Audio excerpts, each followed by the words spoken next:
Hello दोस्तों, आप सभी का एक नई वीडियो में स्वागत है और आज मैं आप लोगों को एक इंटरेस्टिंग स्टोरी बताने जा रहा हूं। तो आप लोग सभी इस वीडियो को पूरा जरूर देखेंगे। मैं आप लोगों को एक एक रूल बताऊंगा, आप लोगों को कोई दिक्कत नहीं होगी। दोस्तों, यदि आप अपनी इंग्लिश को इम्प्रूव करना चाहते हैं तो यह चैनल आपके लिए बेस्ट है। और दोस्तों, चैनल पर नए हैं तो जरूर सब्सक्राइब कर लीजिएगा और वीडियो अच्छा लगे तो लाइक जरूर कर दीजिएगा, कुछ ना कुछ कमेंट बॉक्स में लिख दीजिएगा। And now it's time for us to start today's lesson. एक सेठ और सेठानी रोज सत्संग में जाते थे। तो यह एक तरह से पास्ट हैबिट है। यहां पर आप यूज टू प्लस वर वन का यूज कर सकते हैं।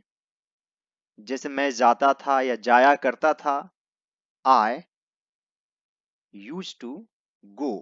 सत्संग को आप सत्संग भी लिख सकते हैं और यदि इंग्लिश में लिखना चाहते हैं तो आप स्पिरिचुअल डिस्कोर्स कह सकते हैं। हालांकि हिंदी वर्ड ही बेटर है, तो यहां पर लिखेंगे और सेठ and Sethani used to go to सत्संग। रोज, डेली या फिर every day. A seth and sethani use to go to satsang every day. सेठ जी के घर एक पिंजड़े में तोता पाला हुआ था या तोता को रखा गया था। आप यहां पर लिख सकते हैं अ पैरट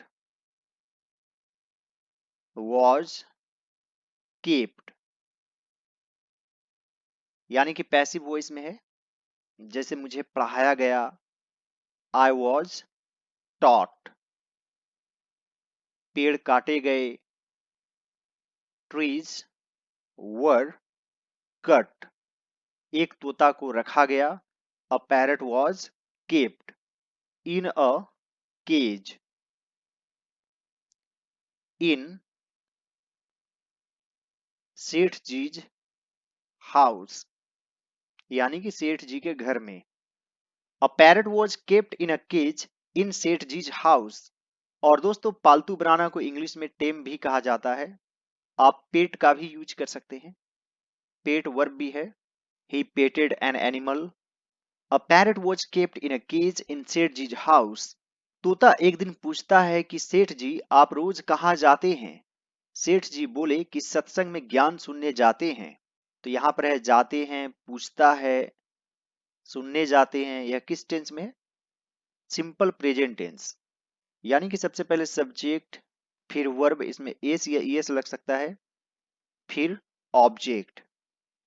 तोता एक दिन पूछता है, एक दिन को पहले लिख देंगे। One day the parrot asks, सेठ जी आप रोज कहाँ जाते हैं। Where do you go daily. सेठ जी बोले, सेठ जी सेड सत्संग में ज्ञान सुनने जाते हैं। तो यहां पर लिखेंगे आई go to satsang to listen to knowledge. आप नॉलेजेबल थिंग्स भी लिख सकते हैं। इसे मैंने यहां पर कॉमा दे दिया है ताकि लिखने में आसानी हो। One day the parrot asks सेठ ji where do you go daily. सेठ ji said I go to satsang to listen to knowledgeable things. तोता कहता है, सेठ जी संत महात्मा से एक बात पूछना कि मैं आजाद कब होऊंगा। तो यहां पर लिखेंगे द पैरट सेज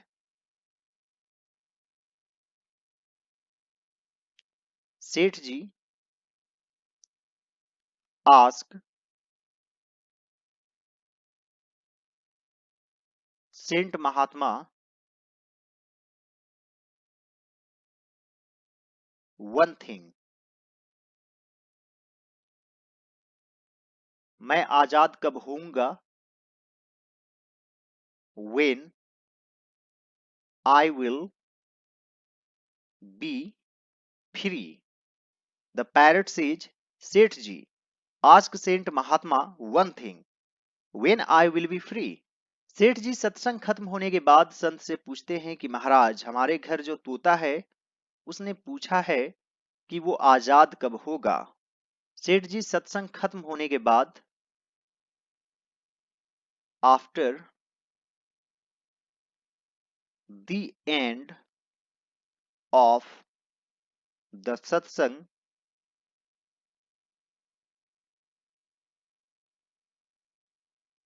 सेठ जी आस्क्स, संत से पूछते हैं तो यहां पर लिख देंगे द सेंट, महाराज हमारे घर में जो तोता है, द पैरट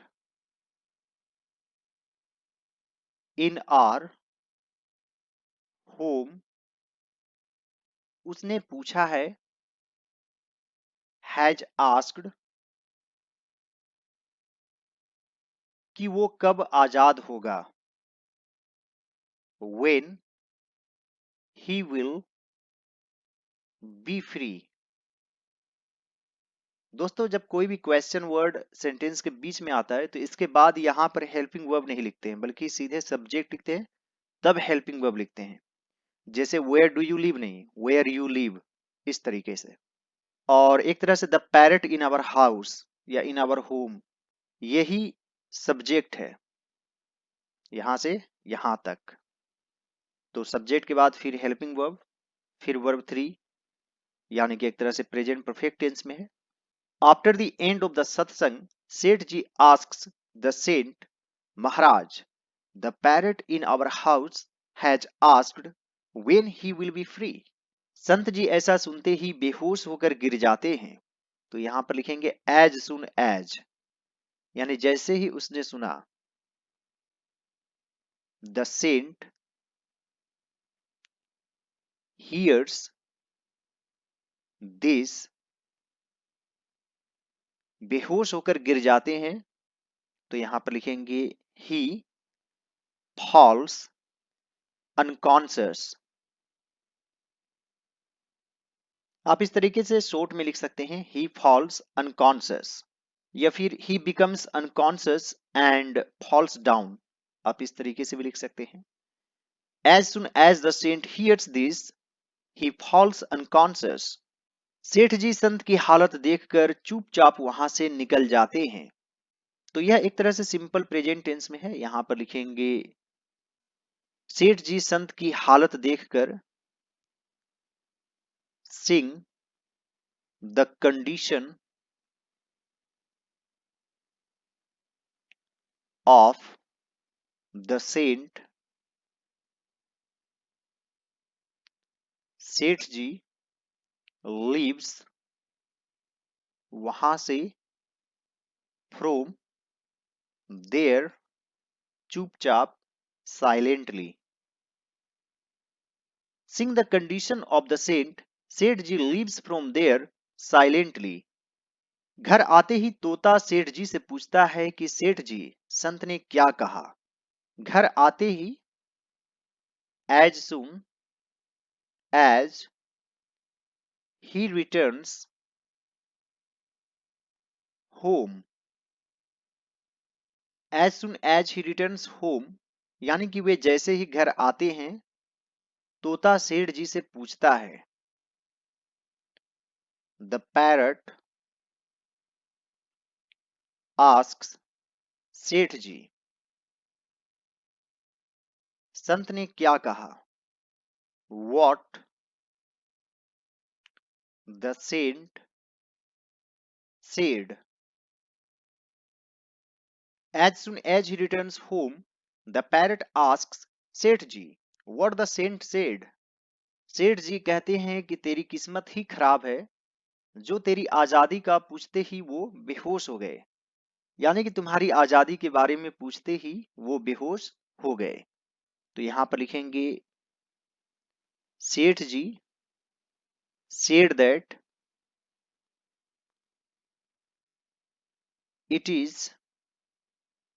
your, चूंकि अब यहां पर दैट से कनेक्ट हो चुका है तो यहां पर वॉज लिखना बेटर रहेगा। It was your bad luck that he fainted, यानी कि बेहोश हो जाना फेंट भी कहलाता है। आप बिकेम अनकॉन्शियस भी लिख सकते हैं। पूछते ही यानी कि as soon as I asked him about your freedom, यानी कि जैसे ही मैंने तुम्हारी आजादी के बारे में उनसे पूछा। सेठ जी said that it was your bad luck that he fainted as soon as I asked him about your freedom. तोता कहता है कोई बात नहीं सेठ जी, मैं सब समझ गया। तो यहां पर लिखेंगे the parrot says no problem Seth ji I understood everything. The parrot says no problem Seth ji I understood everything. दूसरे दिन सेठ जी सत्संग में जाने लगते हैं तब तोता पिंजरे में जानबूझकर बेहोश होकर गिर जाता है। तो यहां पर लिखेंगे नेक्स्ट डे व्हेन सेठ जी स्टार्ट्स गोइंग टू सत्संग, तोता पिंजरे में जानबूझकर बेहोश होकर गिर जाता है। द पैरट डेलिब्रेटली, यानी कि जानबूझकर। आप इंटेंशनली भी लिख सकते हैं।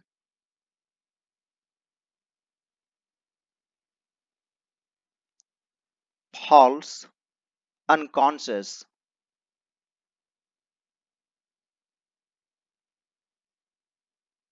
पिंजरे में in the cage, fall unconscious यानी कि बेहोश होकर गिर जाना।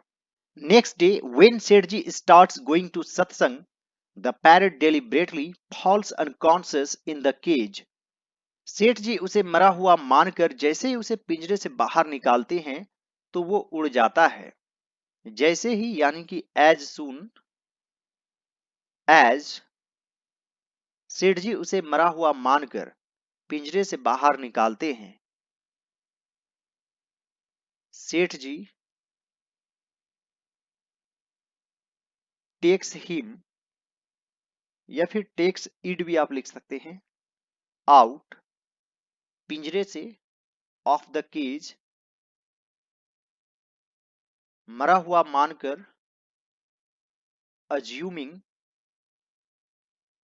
हिम टू बी डेड, वो उड़ जाता है। ही फ्लाइज अवे, यानी कि उड़कर भाग जाता है।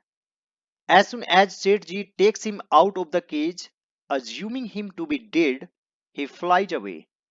सत्संग जाते ही संत सेठ जी को पूछते हैं कि कल आप उस तोते के बारे में पूछ रहे थे ना, अब वो कहाँ है। तो यहां पर लिखेंगे as soon as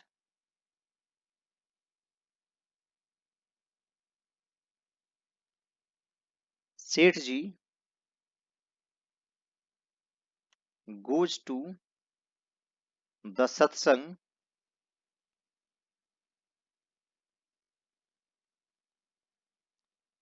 the saint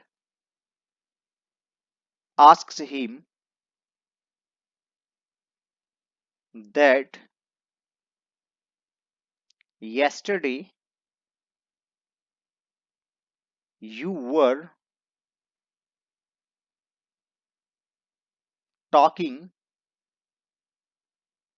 about that parrot. अब वो कहाँ है? ना के लिए आप weren't you भी लिख सकते हैं। weren't you यानी पूछ रहे थे ना, अब वो कहाँ है? Where is he now? As soon as Sid goes to the satsang, the saint asks him that yesterday you were talking about that parrot, weren't you? Where is he now? सेठ जी कहते हैं, हाँ महाराज, आज सुबह सुबह वो जानबूझकर बेहोश हो गया। मैंने देखा कि वो मर गया है, इसलिए मैंने उसे जैसे ही बाहर निकाला तो वो उड़ गया। सेठ जी सेज, यस महाराज, ही deliberately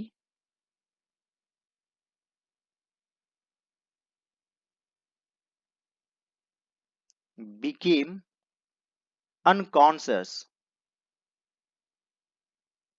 आज सुबह ही early this morning.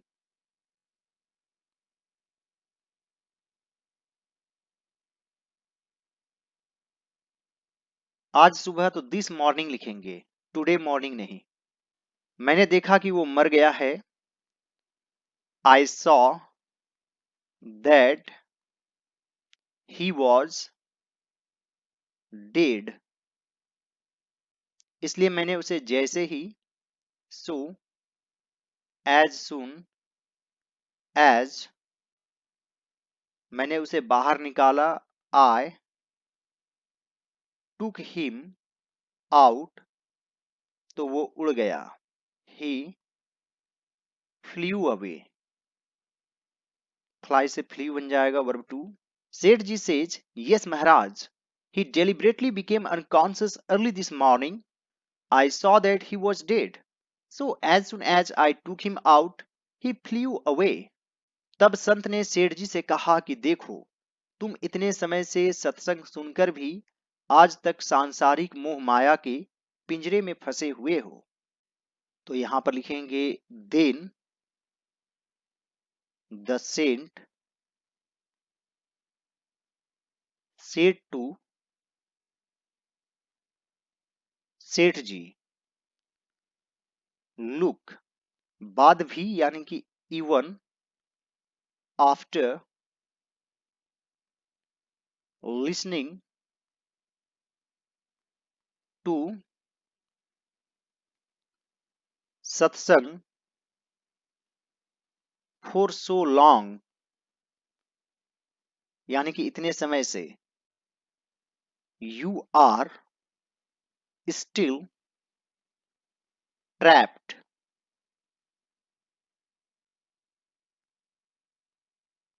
In the cage of worldly attachments, यानी कि सांसारिक मोह माया। Then the saint said to Seth ji, look, even after listening to satsang for so long, you are still trapped in the cage of worldly attachments. और उस तोते को देखो, बिना सत्संग में आए मेरा एक इशारा समझकर आजाद हो गया। And look at that parrot without coming to the satsang, he understood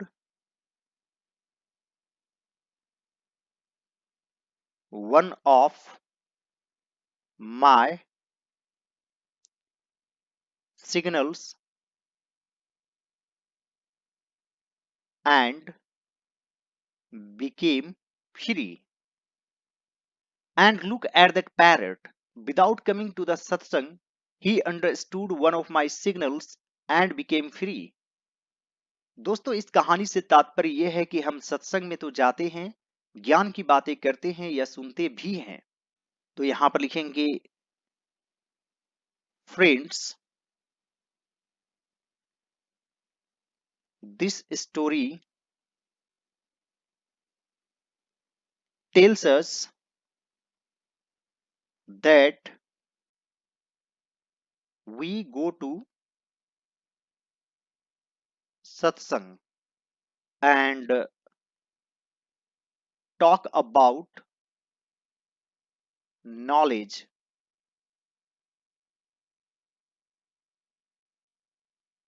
or even listen to it.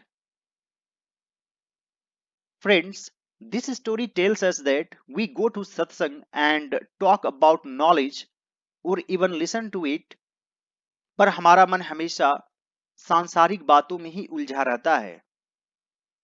But our mind remains entangled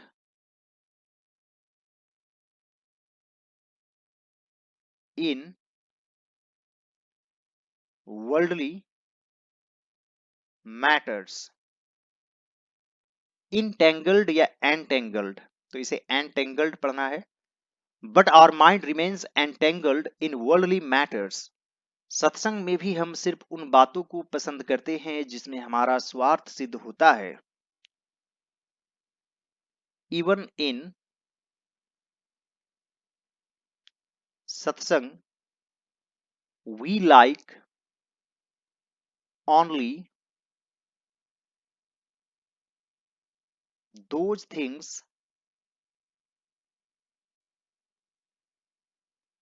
which serve our selfishness. दोस्तों सर्व का बहुत सारा अर्थ होता है। एक होता है सेवा करना, एक होता है परोसना, और एक किसी पर्पस को पूरा करना, जैसे यहां पर है serve our selfishness. Even in satsang we like only those things which serve our selfishness. I hope friends आज का वीडियो आप लोगों को अच्छा लगा होगा। यदि यह मेरा एफर्ट आप लोगों को अच्छा लगे तो इस वीडियो को लाइक कर दीजिएगा। मेरे चैनल पर नए हैं तो जरूर सब्सक्राइब कर लीजिए और दूसरे सभी वीडियोज को जरूर देखिए। Alright friends, thanks for watching, have a great day.